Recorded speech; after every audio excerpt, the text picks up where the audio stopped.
What's up, everybody? I'm back, UnderTheWire85. After a long, extended time off from making videos, I am back to preview and give you my predictions for Money in the Bank 2013, the now July Spectacular from World Wrestling Entertainment. There are 7 matches on the card, but before I get into it, Money in the Bank is one of those events that has become very special, not only to the WWE, but to yours truly, just in particular because there's quite a bit of influence that has gone into Money in the Bank. Of course, almost every person that has won Money in the Bank has cashed in and become a champion. There have only been, I guess the one instance in which John Cena cashed in against CM Punk and lost. And technically, Mr. Kennedy won a briefcase, but then never got to cash it in because he was injured, but they kayfabed it out to where he lost to Edge in a Battle of the Briefcase, and then Edge cashed it. So John Cena was the first one to cash in and not win the briefcase. That being said, it's always a spectacular event for one reason only. If you pick anything else, it's because the title matches are a little less relevant than they normally are. And I say that's a good thing, simply because most of the time we put so much onus on the big belts that sometimes we miss great matches simply because they're not for titles. This and the Royal Rumble are 2 great events in which the actual event itself, the Money in the Bank ladder matches, now there are 2 of them, one for Raw, one for SmackDown, and then the Royal Rumble itself is normally bigger than the title matches, in which you can either hide a bad title match or you can just accentuate the actual event. In this case, Money in the Bank 2013. There have been some memorable events at this pay-per-view. CM Punk beating John Cena after he basically turned around his whole career at this event in 2011. He beat John Cena, walked away from the company only to come back shortly thereafter. But CM Punk has been probably the most popular superstar, probably outside of John Cena, with that company since that time. He's just taken off from there, and it's really accentuated careers over the years. Of course, there's a lot of great talent on this card.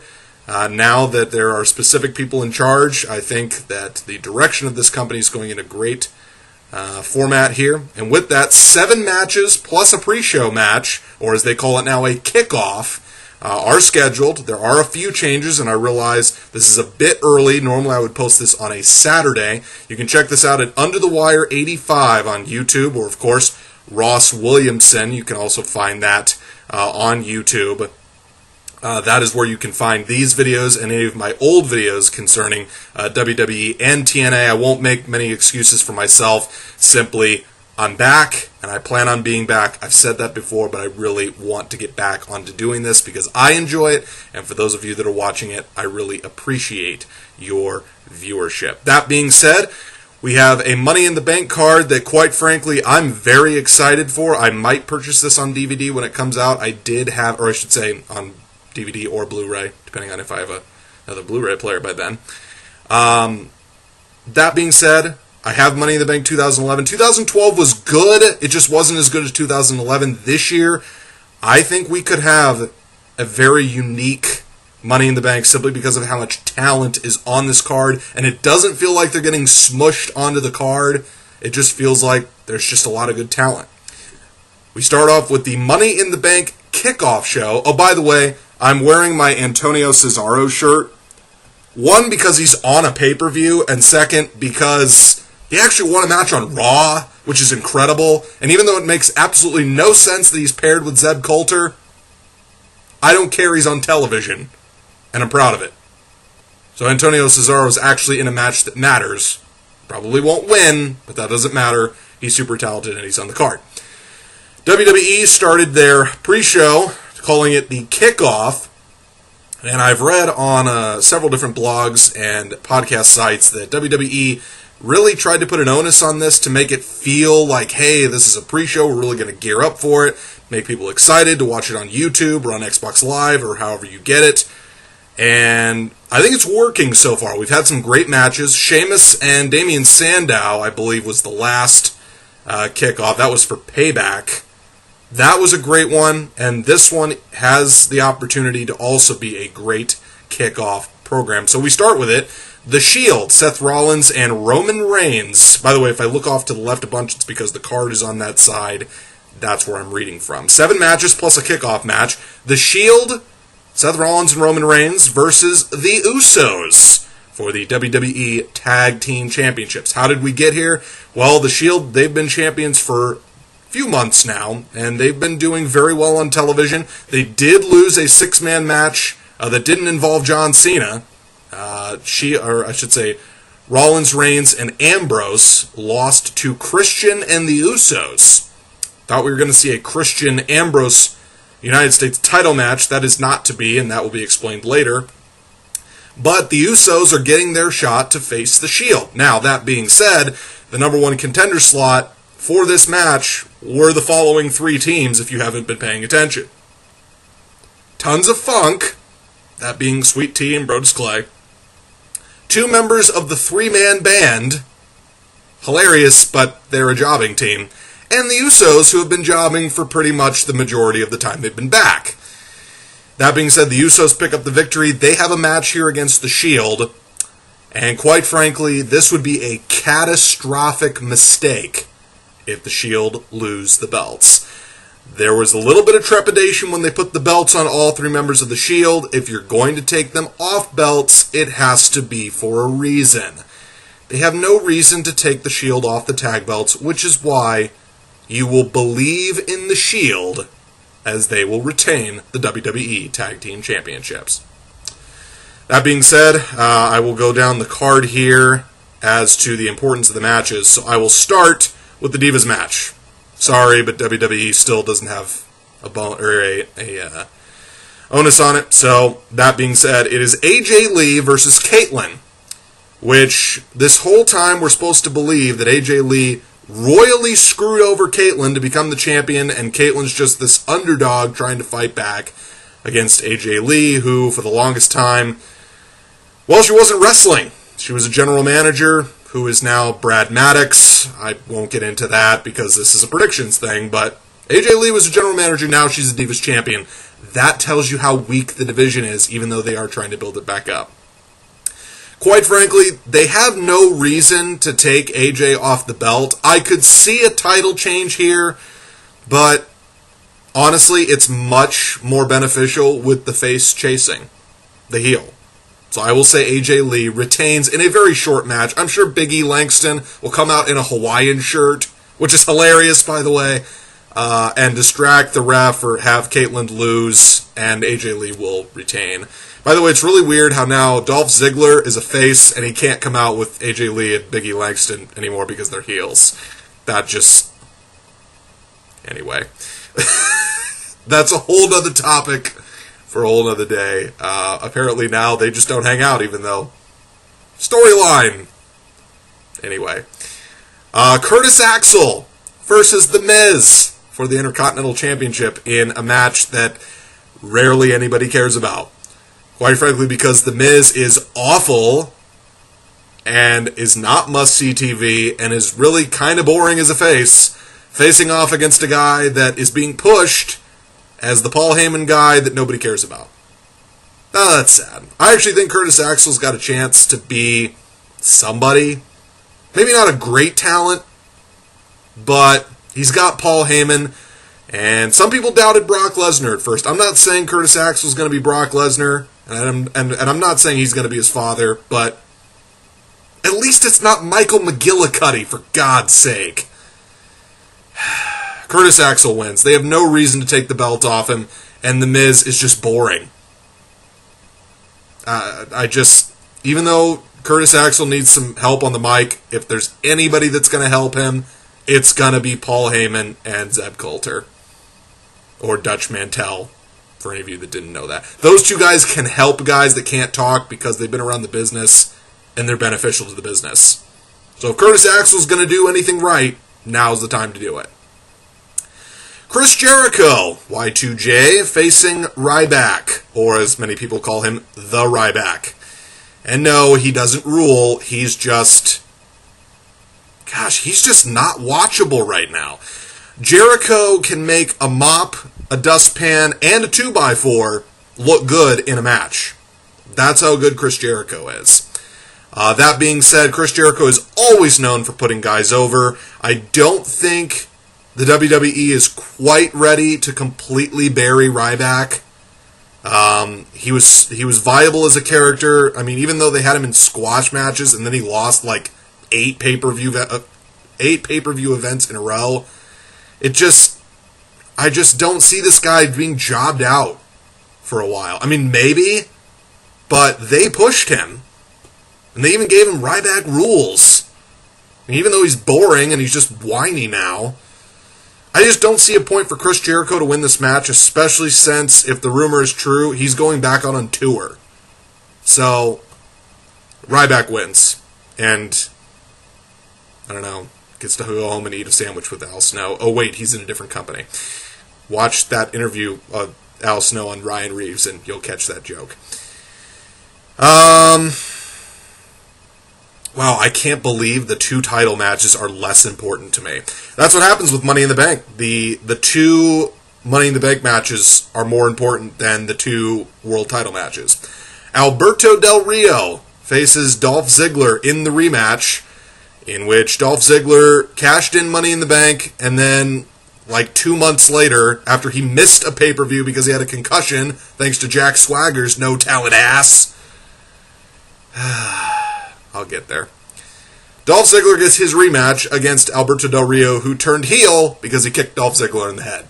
So we've seen Alberto Del Rio turn face because the 3-man band attacked the Spanish announce table and his ring announcer, and The Miz also turned face during that time. Now he's turning heel because he kicks Dolph Ziggler in the head. I guess that's more believable than just turning face because somebody talked trash to a Spanish announce table. That being said, I really want this to be an entertaining match, and both of these guys are very capable of having a very good match, and somehow I think it's going to get buried on the card. I could see this being the first match of the night after the kickoff. I really could. Because John Cena and Mark Henry are either going to go last or next to last, and it's just going to take the air out of the building. So, Del Rio and Ziggler, I think this has the capability, outside of the 2 ladder matches, of being a fantastic match. I'm going to go bold here. Even though the face chasing the heel is much more entertaining, I think they're going to have Dolph Ziggler win the belt. I do. And even if I'm wrong, Alberto Del Rio, every championship he's gotten, they've made him talk. And I have a feeling that they're going to make him talk again, and they're going to have Ziggler chase him, but I just think they took the belt off of Ziggler prematurely because they were afraid of what was happening with the concussion. So I will pick Dolph Ziggler to win the match and regain the World Heavyweight Championship. It's a bold prediction. That's what I do here. 3 matches left on the card. John Cena versus Mark Henry. Yes, I am doing this match first.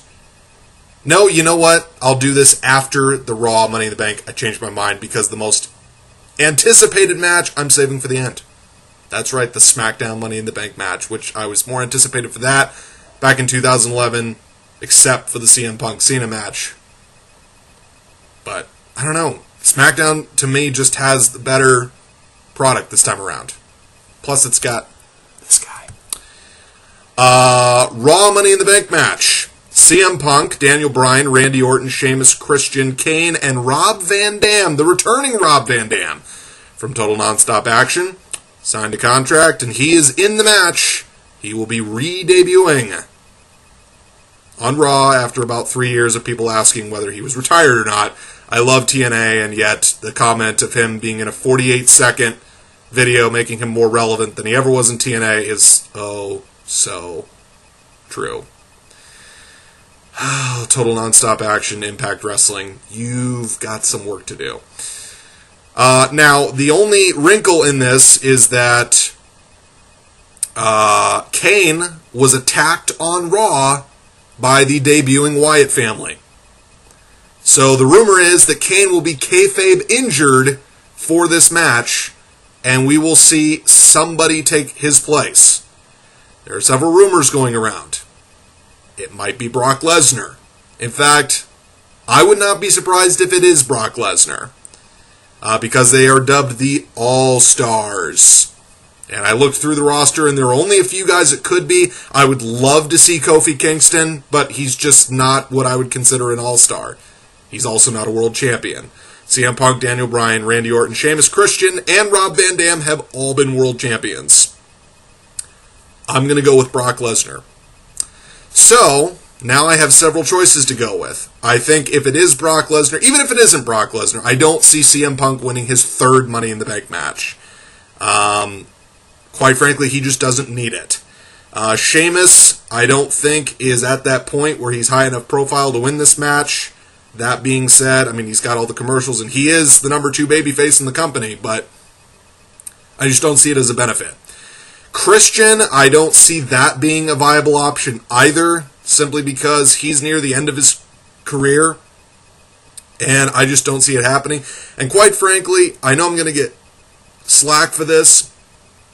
Rob Van Dam better not win this match, okay? He's coming back, limited dates.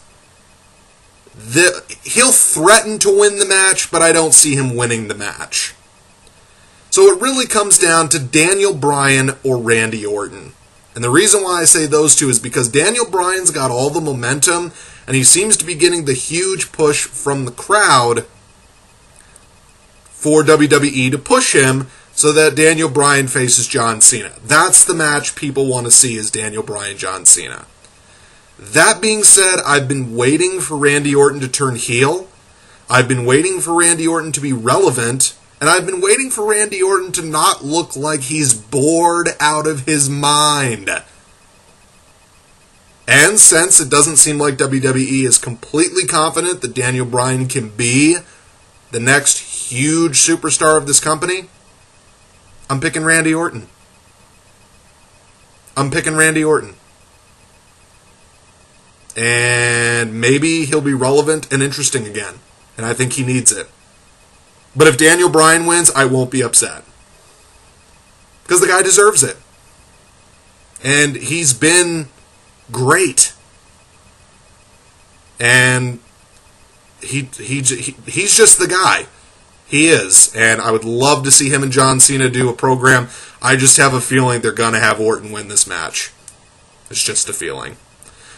John Cena versus Mark Henry for the WWE title. Mark Henry's been cutting some scathing promos. He's making John Cena look very weak. He comes out and basically says, the only title I have not won yet is the WWE title. It's the most prestigious, and my career will not be complete without winning it. That being said, Mark Henry probably should have had this match 2 months ago instead of Ryback. Because, you know, Mark Henry beat Ryback at WrestleMania. Just saying. That being said, I'm glad this match is happening. It's something different. Mark Henry has been proving himself the last few months to being more focused, and I'm not saying he's gotten in better shape, but he just seems like he's motivated again. That being said, John Cena's going to win this match. He's going to get beat up the whole match. Because, see, Mark Henry's match against Sheamus, that idiotic strap match, they should have had Mark Henry win it. It doesn't make sense for Mark Henry to lose a strap match and then get a title shot. Oh, wait, they did that with Ryback when Ryback, which I thought he messed up at WrestleMania, I was there. I thought he messed up and Mark Henry fell on him and then Mark Henry beat him. Oh, wait, yeah, let's just give that guy a title push. Yeah, that makes a ton of sense. John Cena's going to win the match. If Randy Orton wins and cashes in the same night, Randy Orton might be your champion by the end of the night. But John Cena's going to win the match and be the WWE champion. Which sets up a very interesting SummerSlam with John Cena and who knows? Who knows? Let's just throw somebody else in there that hasn't won a match in 3 months. Anyway. Anyway. SmackDown, Money in the Bank. I don't know if they're calling it the up-and-comers. The Raw one's called the All-Stars, and even though I'm interested in it, I love what the WWE is doing with the SmackDown one. That's right. Wade Barrett, Cody Rhodes, Damian Sandow, Dean Ambrose, Fandango, Jack Swagger, and Antonio Cesaro.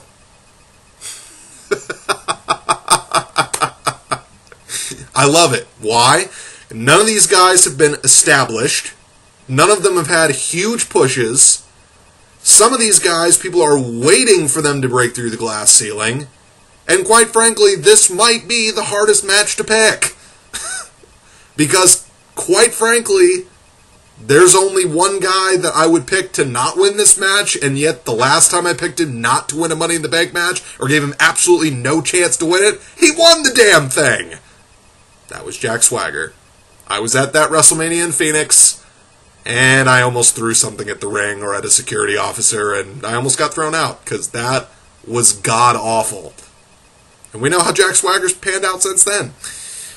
That being said, they could go in a number of different directions in this match. Dean Ambrose is currently your United States champion, and I don't think they're ready to push him to the big belt, but maybe they are.